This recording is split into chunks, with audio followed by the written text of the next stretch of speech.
Hello everyone, मैं navy युवराज झा और मैं आप लोगों के बीच आया हूँ आज।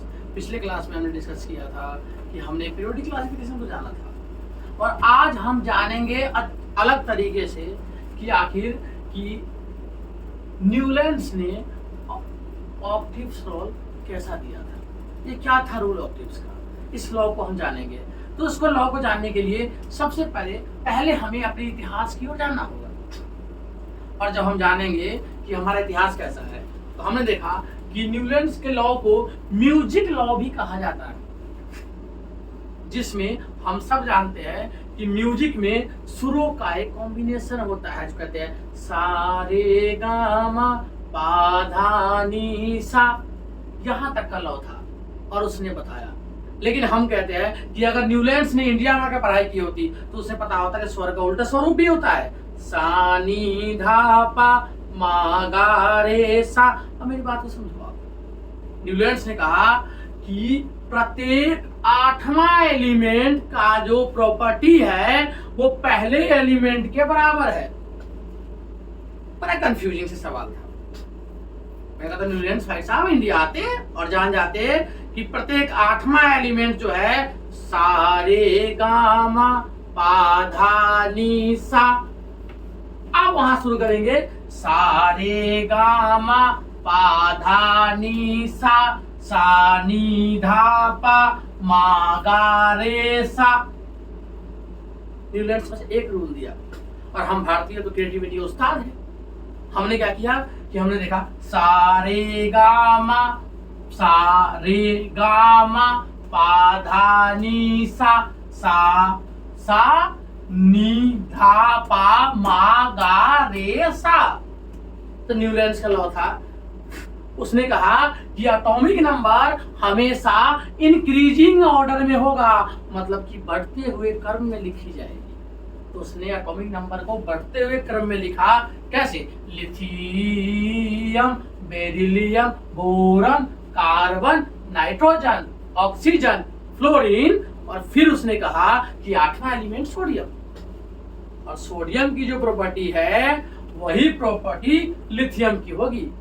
सोडियम ही मेटल, लिथियम ही मेटल। सोडियम का भी वैलेंसी 1 और लिथियम का भी वैलेंसी 1। और मत कहना वैलेंसी नहीं पता है बच्चों, कि वैलेंसी क्लास हम अलग क्लास में करेंगे, फिर आपको बताएंगे वैलेंसी क्या होता है। ऐसे जान लो, आखिरी में बचा हुआ पैसा इक्वल टू वैलेंसी। तो जो हम बांटेंगे KLMN सेल में, तो हम जानेंगे कि लिथियम के पास पहले सेल में 2 और अगले सेल में 1, और सोडियम के पास पहले सेल में 2, अगले में 8 और तीसरे में 1। तो कहेंगे 1 इसके पास भी और 1 इसके पास भी, दोनों के साथ क्या है? वैलेंसी 1-1 है, पॉजिटिव आयंस का है, दोनों डोनर है। एक तो दोनों डोनर है, दोनों नॉन मेटल है, दोनों की वैलेंसी 1 है। मिल गई ना उसकी प्रॉपर्टी। तो हम अगला देखेंगे कि बेरिलियम। अब जहां से गिनेंगे वहीं से 8वां प्रॉपर्टी सेम होगा, सा रे गा मा पा धा नी सा, फिर से सा नी धा पा मा गा रे सा। हम क्या देख रहे हैं कि अगले में हर एक जगह पे आने के बाद प्रॉपर्टी सेम हो जा रहा है। जैसे 10, 9, 8, 7, 6, 5, 4, 3, 2, 1, तो कहते हैं 9 ही हो पा रहा है। 6 यहाँ, 10, 9, 8, 7, 6 और 5 यहाँ। हम लोग बुद्धू बनाते दोस्तों को, लेकिन नहीं, काउंटिंग हर एक नंबर पे जाके होती है। जहाँ खत्म होती है वहां से काउंटिंग नहीं होती है, अब उसके अगले नंबर से काउंटिंग होती है। तो हम कहेंगे कि जहां से अब मैग्नीशियम से चेक करना है, तो कैसे करना है? अब यहाँ मैग्नीशियम ने चेक कर लिया, हम करेंगे लिथियम, बेरिलियम, बोरन से, बोरन, कार्बन, नाइट्रोजन, 1, 2, 3, 4, 5, 6, 7, 8। तो बेरिलियम का देखो आप दोस्तों, यहाँ क्या देख रहे हैं हम कि 2, 8, 1, 11। और यहाँ क्या देख रहे हैं? एल्युमिनियम के टाइम पे हम बात करेंगे, ये देखो इसके टाइम पे भी एल्युमिनियम का नंबर होता है 13, 2, 8, 3। तो हम क्या देख रहे हैं कि यहाँ पर भी अब इसके जब है लिथियम, बेरिलियम, बोरन, बोरन होता है 5। तो पहले ऑर्बिट में 2 और दूसरे ऑर्बिट में 3। तो वैलेंसी यहाँ भी 3 और वैलेंसी यहाँ भी 3। यही लॉ था, musical law of Newlands law of octaves. और इस लॉ आने के बाद ये लॉ बहुत ज्यादा प्रभावी हुआ। लेकिन आप सब जानते हैं कि प्रकृति परिवर्तन ही संसार का नियम है और परिवर्तन यहाँ भी आएगा, केमिस्ट्री में भी आएगा। कब आएगा? जब डिस्कवरी ऑफ नोबेल गैस होगा। और जैसे डिस्कवरी ऑफ नोबेल गैस होगा तो यहाँ पे लिथियम जो है उससे पहले आ जाएगा हीलियम,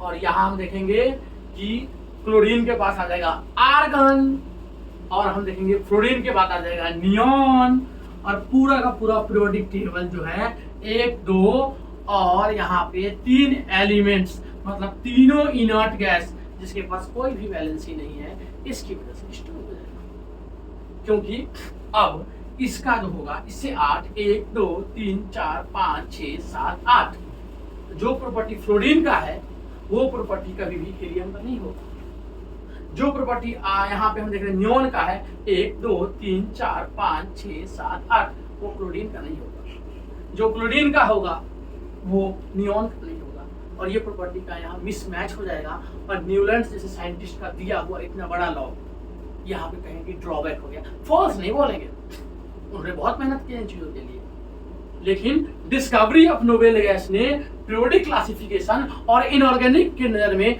ऐसा कदम बढ़ाया कि इनऑर्गेनिक केमिस्ट्री बहुत आगे तक बढ़ गया। और अगले क्लास में हम जानेंगे कि नोबेल गैस क्या होता है, कैसे काम करता है, और आखिर स्टेबिलिटी और अनस्टेबिलिटी ऑफ इलेक्ट्रॉन होता क्या है। आज के लिए बस इतना ही, धन्यवाद। अगर आपको मेरा वीडियो अच्छा लगे तो प्लीज लाइक एंड सब्सक्राइब करें हमारा चैनल। जय हिंद, जय भारत, गुड नाइट।